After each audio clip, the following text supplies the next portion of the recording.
the career I expected versus the career I've had. For many of you who know me, I know that I tend to be organized and a planner, and I've done a terrible job because the career I expected to have is not the career that I've had.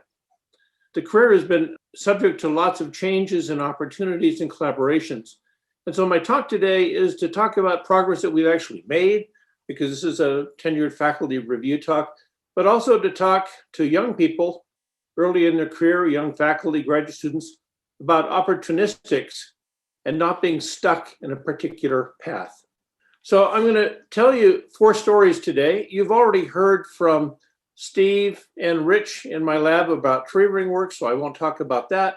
But I'd like to talk about Starved in Colorado, story of 2 girls. I love coffee, but is it really Kona coffee? Socioeconomics and health, Celia Vernosa. In order to do this, I need to give you some history to understand how trajectories and careers change. My father was the first person to go to college. He was in the Navy. I wanted to be a naval career just like him, and so I applied to the Naval Academy to go to school. I was immediately rejected. My career was over before it started because I failed a Phelan test, which is a test to determine if you're colorblind. And if you're colorblind, you can't be at the academy. So I wrote to somebody who wrote a weekly article in the San Diego Tribune by the name of Sam Himpton. And I asked Sam, what does one do if you want to work in ocean sciences? And he said, why don't you explore a summer high school program that NSF sponsors? And I did, and I spent the summer in my junior year at the Scripps Institution. I have to say, I was hooked. I worked with Tom Clark, who was studying the ecology of Garibaldi. Here's a picture of Tom taken a year after I worked with him when he was part of a naval program for people living underwater for extended periods. And part of that team included Scott Carpenter on the left. Some of you old farts might know who Scott Carpenter was. He was the 4th American to go into space right after John Glenn. Tom taught me a lot about doing research. His office mate was Ricky Grigg, a very laid-back guy studying Gorgonia, the ecology of these Gorgonia, and eventually he studied reefs. What I didn't know was that Ricky Grigg, 5 months before, had just won the world championship.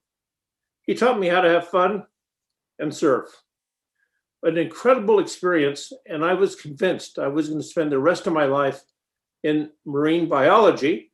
They suggested if I wanted to go to Scripps, I should go to Santa Barbara first, get a degree in Santa Barbara. Unfortunately, that never happened, as it is the case for many people. I couldn't afford the tuition. So I went to San Diego State. So my career is changing.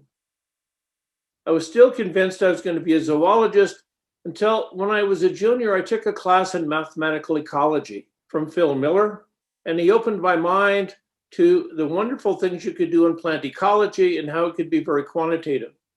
He was looking for a computer programmer, and so I started to work with him and being a field assistant. Before I know it, marine biology was in the background, and I was going to be a biology major. About a year into the program, he said, I have a project and I could use some help if you're interested. He said, how would you like to spend this summer in Colorado in the alpine tundra? And I said, sure. I've never been to the tundra, but it sounds cool. It sounds interesting.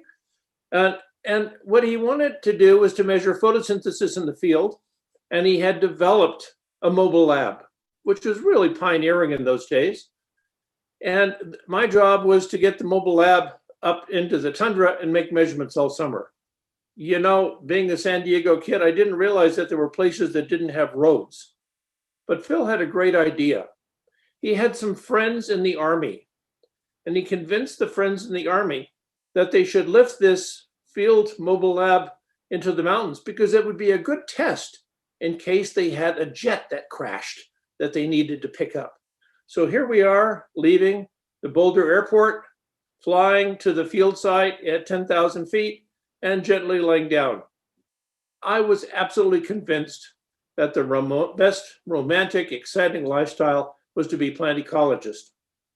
So I continued in that area, moving on to Palo Alto to work with Hal Mooney and Ola Bjorkman, where I learned an important lesson: collaboration. Hal is an ecologist, Ola is a physiologist, and together they had a very, very productive association for many years. So here we are, 1977. Ed and I decide we're going to leave California for a little bit and explore some job opportunities. And I had already switched my career from marine zoology to plant ecology, and I knew it. That's it. I'm going to work in plant ecology. I had been working on Encilia for my thesis, looking at energy balance. Here, for comparison, is a mutant. And I knew exactly what I was going to do, but which university should I go to? And so the question I think that is important to recognize is, why Utah? Three people played a role. The first is a visionary, Gordon Lark. He was the leader. He had a true vision of what a modern biology department should look like. And he had just recruited two outstanding colleagues, Toto Oliveira and Mario Capecchi. Their science was fantastic. I didn't fully understand it, but I knew that I wanted to be part of what Gordon was trying to build. Toto convinced me, and he served as my mentor for research, not in what grants to apply for, but in how to move around in academics. My teaching mentor was Gordon. Gordon and I taught introductory plant biology for majors for many years. After I'd been here for about 5 years and I was well entrenched in plant ecology, I began to get more and more interested in this new field of stable isotope analysis, but instrumentation was not available. So I talked to colleagues and I had the most enthusiastic response from Mario and Toto. And their comment was, unexpected trajectories. You're doing plant ecology now. You don't know what's going to happen when you move into this area with new instrumentation to look at variations in the abundance of stable isotope ratios. But they thought it would be exciting and they were supportive. I didn't realize how transformational it would be. It changed my science, opened up new opportunities, and especially new collaborations. And that's when I developed this long life relationship, a collaborative relationship with Terry Serling. And again, collaboration is the key. I also recognize that a number of these fundamental observations could lead to applications. And there was a time in 1995 when a member of the Secret Service contacted me and said, Jim, you've been drinking at the public trough for a long time. Your nation has a need. Can you apply some of the information? I said, but I only know something about tree rings. And they said, no, tree rings form the basis for currency. And we need to deal with exploring where the supernote came from. So my career has been a mix of basic biology and, when opportunities arrive, collaboration. Now we're going to talk about stable isotope ratios as a common theme. And when we talk about stable isotope ratios, we're really not just talking about the abundance of the rare form and the common form. We're talking about the ratio of ratios, because a sample is compared to a standard. That number is very close to 1. So in my field, we use delta notation. We subtract from 1. And oh my God, that's a small number. So we multiply it by 1,000. So we talk about isotope ratio values in parts per 1,000. And the numbers are positive if there's more in the sample, and they're negative if there's more 13C in the reference material. So before I can move on to talking about the two girls that were starved, I need to talk about, again, the importance of collaboration and colleagues. And I mean true collaboration in very different areas. Here's a project which involved Denise Deering, a mammologist, Terry Serling, a geologist, John Harris, a paleontologist, and myself as the botanist. Very different backgrounds to tackle the question of, what do animals eat? What do animals drink? What part of the environment is recorded in the tissues of animals? And so this was an observational and an experimental study. We could work with mice and rats here on campus, but when we needed to work with larger animal systems here, we worked with our colleagues down at BYU. Now, occasionally, Turi being a geologist and myself being a biologist would get confused. And sometimes we did misidentify something now and then, but very quickly people pointed out that no, that really wasn't a pig. It led to the concept of natural tape recorders, that animal tissues produce a tape recorder that we can use to reconstruct information about diets, environment, and so forth. So if we look at the isotope ratios in hair or fingernails or even tree rings, what we can do is we can reconstruct a diet. So carbon and nitrogen isotope ratios of fingernails was a thesis of Christy when she was here in the lab. And she had some very interesting observations. These are fingernail clippings of graduate students. So a graduate student goes home at night and they have raw men on Monday. Then they go home at night and Tuesday and they have raw men. And on Wednesday, for diversity, they have salad. But then on Thursday and Friday, they have raw men again because they're poor. They may be doing exciting research, but poor students tend to have the same diets. And in fact, the two sets of lines here represent individuals that were living in the house, eating the same boring diets. Jump ahead to Colorado. I follow Twitter, but I happen not to be following these individuals at the time. But in late 2017, there was a lot of excitement in southwestern Colorado. 2 bodies had just been discovered. 4 people were in custody, and they had no idea of what had happened. The 2 individuals were these 2 young ladies. The bodies were found in a car that had been covered with a tarp on a marijuana farm. The bodies had been dead for several months. So the challenge for the medical examiner was what led to the death. The individuals on the site indicated that these kids had just died on their own. The medical examiner asked me, based on what you've done in plant biology, is it possible to say something about whether or not these kids might have been starved? I said, of course. Hair is laid down sequentially, and the carbon and nitrogen isotopes of hair reflect the balance between dietary inputs, tissue turnover, such as actin and myosin breaking down and reforming, and metabolic needs. So sure, we could take a look. And all I need was some segments of hair, identifying what the base was, and I would look for changes in the nitrogen isotope ratio. If they increased, it would be indication of protein deficiency. Basically, the human is digesting their own muscle tissue. If the values went down, it would be an indication of carbohydrate deficiency, basically relying on fats for metabolism and hair production. So I received hair samples, shown here, quite kinky. And what I did was we glued the base of the hair together on a wire needle and then threaded it through a thin tube. And in that way, we could section the hair and reconstruct what had happened. The hair segment was long enough, and knowing the growth rate of hair, we were able to reconstruct the individual's diet for the last 16 months of their life. And beginning in about 6 months before death, the isotope ratios of carbon began to go down lower and lower, indicating that the body was using fat reserves. Just prior to death, the nitrogen isotope ratios increased, indicating that there was protein starvation. But unexpectedly, the values were going down during the summer, whereas I expected them to continue to go up, although they had gone up in a period before that. And so my conclusion was at the time that there's an indication of carbohydrate starvation and maybe the beginning of an indication of protein starvation, but I didn't know whether that was the case.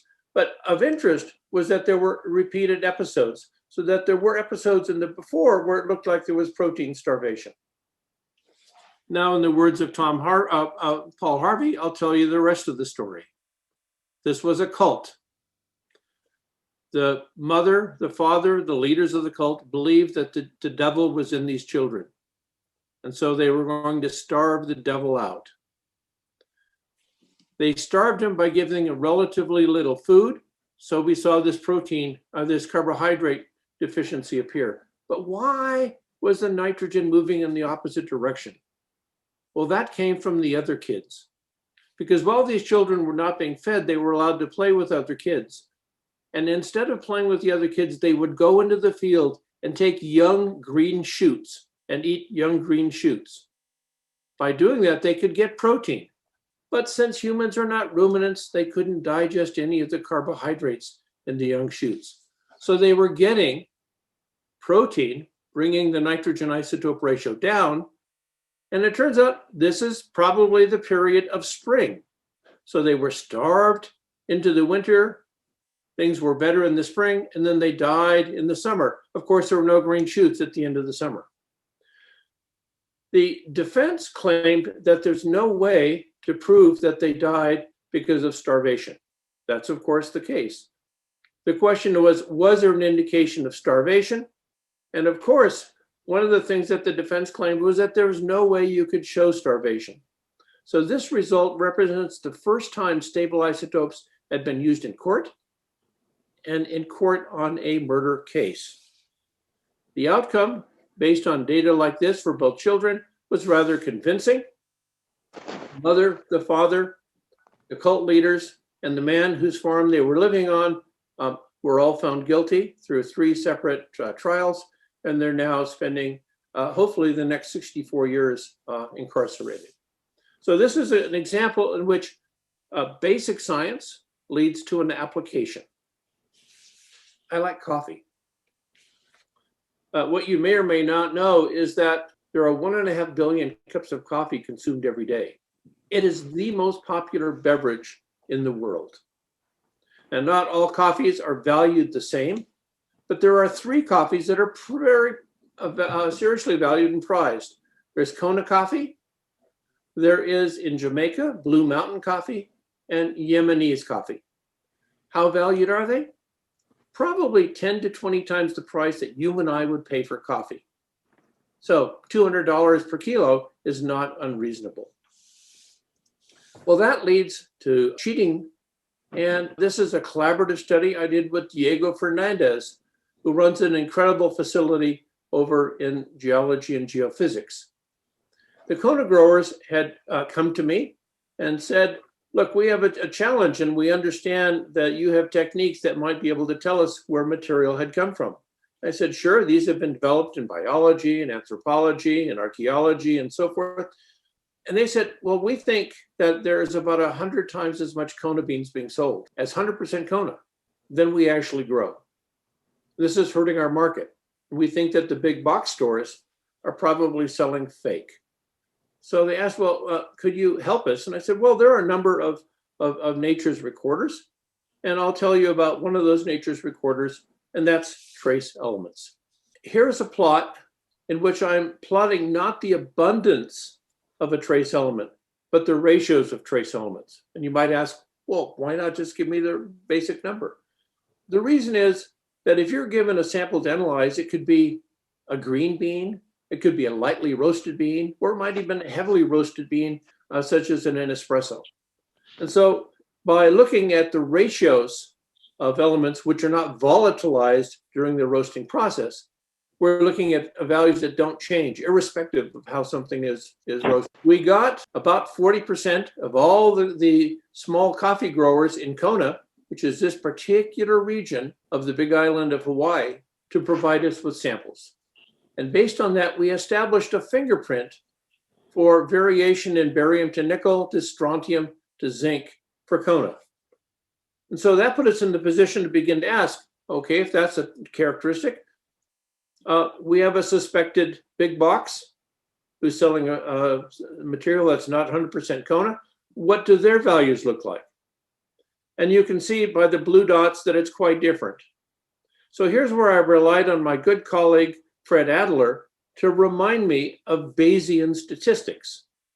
And in Bayesian statistics, you can look at a population and you can ask, what is the likelihood, if this sample really is a Kona coffee, what is the likelihood of making this observation? The likelihood of making that observation is 1 in 250,000. The likelihood of making that observation is less than 1 in 500,000. So I'm not saying that these are not authentic, but the likelihood of them being authentic is quite low. That was vendor number 1. Here are the data now for vendor number 2 and for vendor number 3. And the likelihood of getting these values are 1 in 10 million, and the likelihood of getting those values is in the neighborhood of 1 in 100 million. So here's a diagnostic tool based on fundamentals of geology and biology that would allow us to say whether or not something is authentic. This has been the basis now of a class action suit in federal court. I'm not allowed to give you much information except to say the following. These are the data that are actually presented in the complaint. So you know that there were something like 300 different samples we analyzed, and oh my gosh, very little of it was authentic. So the idea is to get these off the market and let the small Kona growers get their due. It's an application, I admit, but it was sort of a fun thing to be participating in because I had a real benefit. I can have some of the leftover Kona coffee to drink. I'd like to talk now about socioeconomics and health, a subject which is on everybody's mind. And this is a study I conducted with Stephanie Covarrubias, an undergraduate, and 2 postdocs in the lab, and my colleague Turi. This was published in PNAS just a few weeks ago. And I just want to read the first sentence of the significance. As Americans, our diets have among the highest protein consumption rates, and we are experiencing increased rates of obesity at all age groups. We know this from lots of surveys that have been conducted over the decades by group after group after group, intensive surveys asking what people eat. And we know that there's an increased health risk associated with eating meat. Mortality, cardiovascular disease, colorectal cancer, type 2 diabetes. We wondered whether or not stable isotopes might be a valuable tool to assess health, especially meat consumption. And the idea here was that if we could do stable isotope analysis, we might actually get a more integrated information than you would provide in a survey. Because of course, you know, when I fill out the surveys, I have organic yogurt and steel ground oatmeal for breakfast. And I only eat organic salad for lunch. No, I've never had a Twinkie in my life. People lie. But there's also a cost aspect of this. Because the American system is so efficient, the cost of producing beef and pork in the United States, because of efficiencies and of subsidies, is very low, 2 to 4 cents per gram. Whereas other kinds of non-meat protein sources, such as plant-based possibilities or salmon or nuts, or for those that are Gen Xers, nutrition bars, are far more expensive. So we thought, oh, maybe we could assess consumption, and maybe we could ask whether or not price mattered depending on what economic community you were a member of. The clincher was that we now enjoy the benefits of really cheap poultry, hogs, and cows because we have concentrated animal feeding operations, very intense, very efficient ways of raising protein. The last 50 years have been the first period in the history of the United States where there's been an abundance of protein. This happens because of subsidies, but also very intensive production, where we increase the hormones to get them to grow faster. We provide antibiotics so that there's less disease. But they tend to have, these CAFOs tend to have 85% corn in their diet.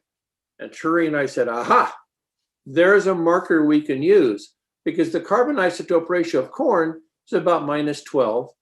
The isotope ratio of grains and soybeans and other fish-like products is about -25. So we have a marker that might tell us whether or not something was CAFO related. It turns out that the nitrogen isotope ratio is a function of trophic level, so that herbivores can be distinguished by carnivores by about a 3.5 per mil enrichment. So we have, between these two axes, a way of beginning to ask, what do we expect the hair of an American to look like. Because you all should recall that your mother was right. You are what you eat, at least isotopically. And so we could plot a carbon isotope ratio, nitrogen isotope ratio expected for someone who was a vegan, for someone who only ate wild food, for someone who only ate CAFO foods. But in order to do this on a national scale, we needed to do some testing, which meant that we needed to go out and sample from different places across the United States. And so Turi and I and Gabe Bowen designed a project where we were looking at the isotope ratios collected from samples around the internal United States. We needed some volunteers that would go collect the samples for us. And of course, Turi's two kids, Claire and Dylan, they just jumped up and down. They wanted to go. Edna did not want to be left out, so she and another person led a second team. Now, to collect hair from humans, you need IRB approval. There was no way we were going to get IRB approval and do these surveys, so we chose a different approach. It turns out that no IRB is required to collect trash. So we would go to barbers, wait till the trash had been thrown out, and then ask the barbershop, would you mind? We're doing a diet study. Would you mind if we collect some of the hair from the trash? Because you could identify tufts. They said yes. And the observation that was made was this, that the isotope ratios of most Americans who are omnivores falls in this part of the triangular space. We eat vegetables and we tend to eat CAFO proteins. We get vegetables because, of course, meat isn't the only way that we get proteins. We get it from bread and a number of other plant-based materials that even a carnivore eats. But when we looked at this variation across the United States, and here's a frequency histogram, there was quite a difference. And so the question was, what is the difference between people at this end of the spectrum that are getting most of their protein from CAFO versus at this end of the spectrum where they're getting more plant-based protein? Going back to our original concept, we asked what is the cost of living and the household income in each of these small towns where the Serlings and Edna had collected samples.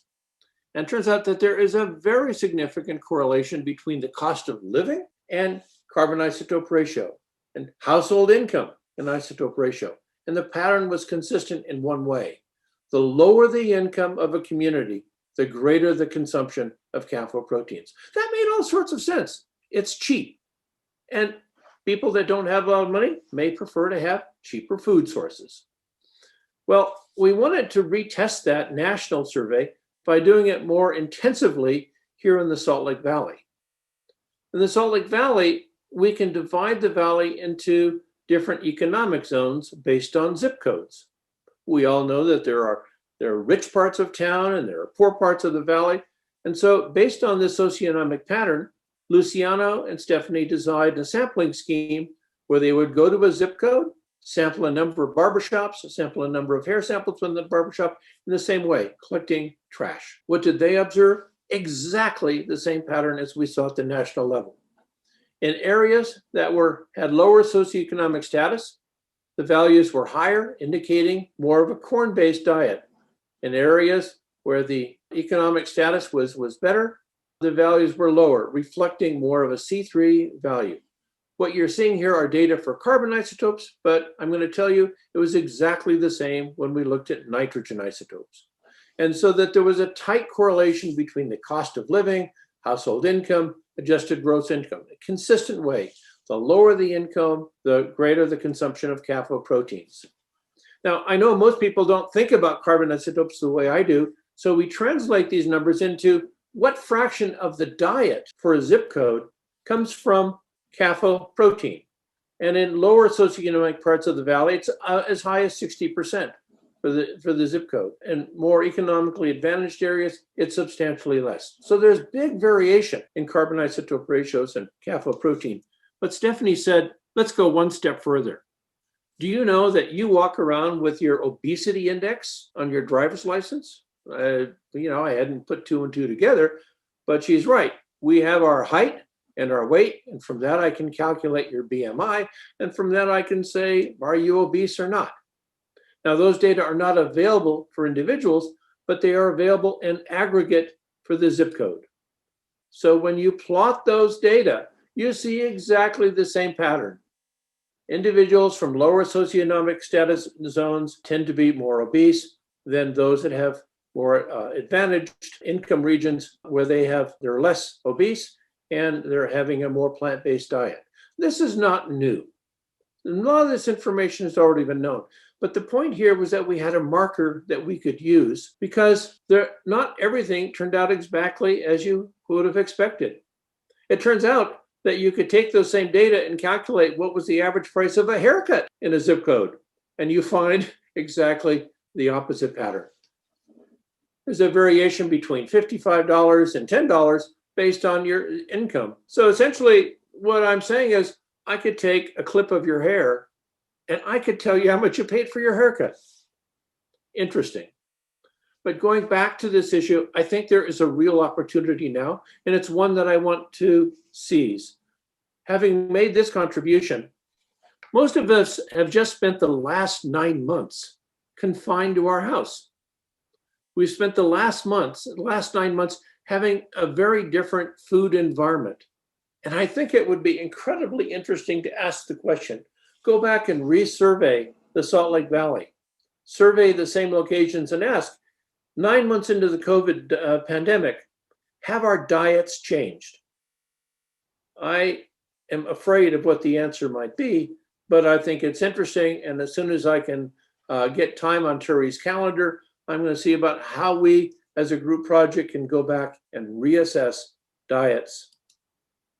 I want to tell you the fourth story, which is a 46-year study beginning with my graduate thesis, and it has to do with climate change. It turns out that we escape Utah. My lab used to escape Utah every spring break. Get away from the snow, we'd go down to the desert to have some fun in the sun, and we decided after a year or two to have a group project.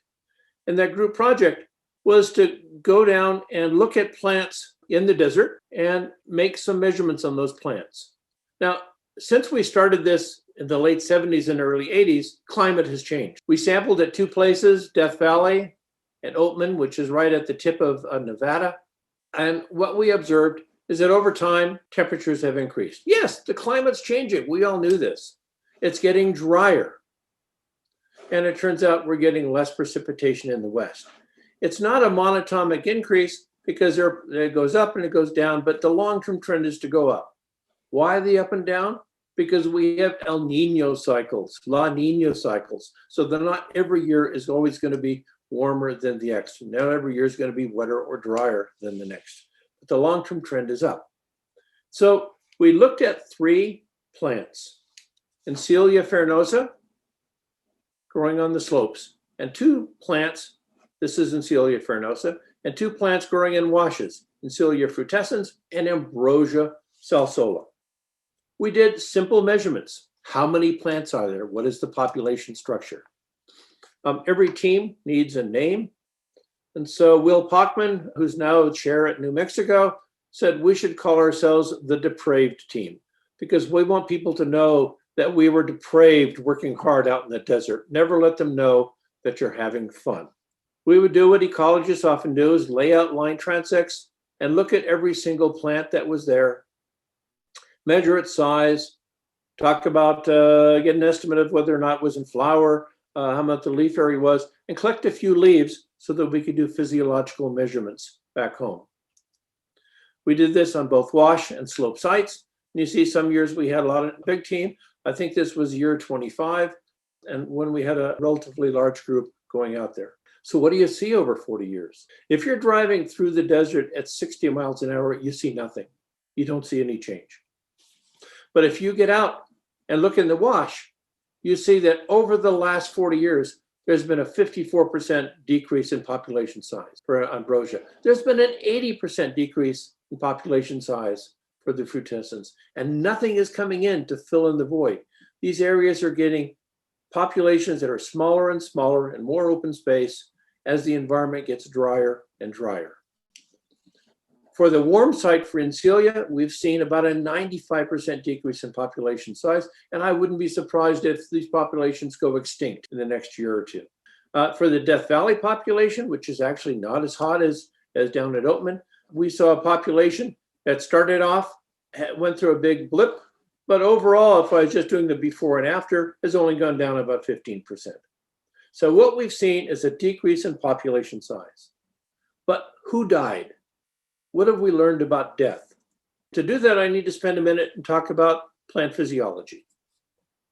The fundamental problem that plants face when they came onto land is the trade-off between taking up CO2 for photosynthesis and losing water. That trade-off is governed by stomatal pores. And we can begin to describe this in terms of how much CO2 is outside of a leaf and how much CO2 is on the inside. And it's got to be lower on the inside in order for diffusion to occur, and because it is being consumed during photosynthesis. Under steady state conditions, we can describe photosynthesis with a very simple Ohm's law analogy, that the rate of photosynthesis depends on the diffusion gradient times a conductance for CO2. It's very simple at steady state. We can rearrange the terms here and calculate something called intrinsic water use efficiency. That is, how much photosynthesis does a plant get per unit of stomatal opening? And the point I want you to see here is that it is related to a term called CI over CA. Because that turns out to be relevant if we were to look at plants in a different way. Imagine that a plant is really just a factory. And what is that factory making? It's making sugars. That leaf is making sugars. That's its job. So it has a demand, and it satisfies that demand by producing a product. In order to do that, it needs ingredients, and the ingredients are CO2. One part of the plant, the photosynthetic part, is demanding. The other part is supplying. And if you think about this in terms of economic terms, an economist would say that the balance between the supply and the demand functions is the operational point. So this would suggest that the intercellular CO2 concentration is the operational point, and Turi and I, about 20 years ago, coined the term metabolic set point. We wanted to be able to look at the CI values over time, and because CO2 concentrations were very different in the Carboniferous and very different in the glacial periods, we needed to scale things. So we talk about the CI value relative to CA, the CI over CA value. Well, that's intrinsic water use efficiency. And that is measured by carbon-12-13 ratios. Thanks to my colleague, Graham Farquhar, almost 40 years ago, he showed that the carbon isotope ratio of a leaf depends on the value in the air and two physical constants times the CI-CA ratio. A is the diffusion of 13 CO2 versus 12 CO2. B is the discrimination against carbon-13 by RUBP carboxylase, rubisco, the first enzyme of photosynthesis. So we have a very simple relationship that allows us to take a carbon isotope measurement we get in the field and relate it to this intrinsic water use efficiency. And so what happens when we look over time? Interestingly, the CI to CA ratio is going down over time. That means that the intrinsic water use efficiency is going up over time. It's not bouncing up and it is bouncing up and down over time, but there's a consistent downward trend for both Death Valley and Oatman populations of Encilia farinosa. I don't have time to show you the data for frutescens or for Ambrosia salsola, but it's the same trend. So what's going on here? It turns out you can factor out this interannual basis if you begin to plot the data, and we're looking at the carbon isotope ratios or intrinsic water use efficiency as a function of temperature and how dry the air is, VPD. It turns out also related to precipitation. So one of the things that is really quite important to recognize here is that the year-to-year variation falls out when we begin to look at it as a function of VPD or temperature. So as the climate is changing, getting warmer and warmer, we are seeing an increase in water use efficiency. The question you want to ask as an ecologist is this plasticity? Are we looking at phenotypic expressions and all plants have the same set of phenotypic characteristics? Or are we looking at changes in genetic structure over time? So we have a situation here in which the population sizes are all going down. Plants are becoming more efficient. Is there so much plasticity in the population that this is simply phenotypic plasticity? Or are we seeing a change in the genetic structure so that genotypes that are more efficient are the ones that are getting established, persisting over time? That's the big secret we're still trying to unlock with Encielia farinosa. But we've made this advancement in understanding that things are very closely tied to the environment, yet the populations are getting smaller and smaller over time. So in the last 40 minutes, what I've tried to do is to tell you something about the diversity of projects that we have been working on. These are projects that have been completed in the last 18 months. And there's a secret to all these. Stable isotopes links them together. Fundamental science, sometimes with application, links them together. But it all comes because of colleagues and collaboration. All comes because of that kind of community that Gordon Lark was trying to develop. Now, as this will be my last seminar at the University of Utah, I want to thank several people, most importantly, my wife Edna. Over the last 49 years, she's been incredibly supportive. She hasn't changed once in the last 4 decades. Todd Oliveira for encouraging us to come to the University of Utah. Terry Serling, my long-term colleague. Lori, Julie, and Ming, incredible staff who've made it possible to do as many things as we were able to do. Always in the background, always there. And I'd like to thank the technical staff that were supportive of this project and all projects. That's Craig Cook, the initial manager for Surfer, and Shubhankar Chakraborty, the current Surfer manager. These have been very supportive colleagues. Now, I'd be happy to answer any questions you might have. Thank you.